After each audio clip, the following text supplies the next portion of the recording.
وعنه وناس أصحابتي قالوا marka lii barnaamijyadeeni waxaan tusayaa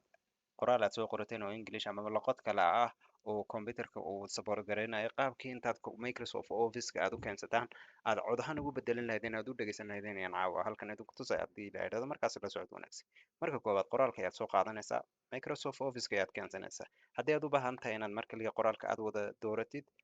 control iyo A baa isku taaban saas uu kugu wada dooranaya amaba se intaad jeceshahay inuu ku akhriyo computerka ayaad dooranaysaa kadib halkaas ayaad imaanaysaa review ay ku qoran tahay review markaas sidaas uu kugu soo baxo pagekaas halkaa read aloud ay ku qoran tahay click leedahay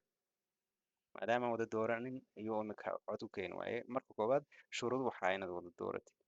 markaas intaas aad wada dooratid ayaad halkaas click Hi, leedahay I am Wheels and I am here to test my voice into Microsoft Office directly. waan ku celinayaa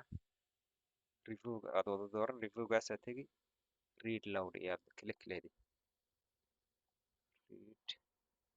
loud ayaad click leedahay Hi, I am Wheels and I am here to test my voice into Microsoft Office directly.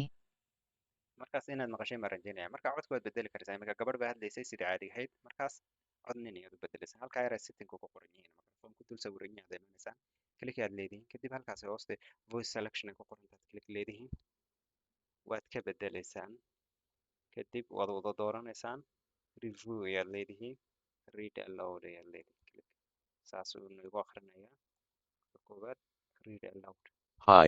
I am Wheels and I am here to test my voice into Microsoft Office directly.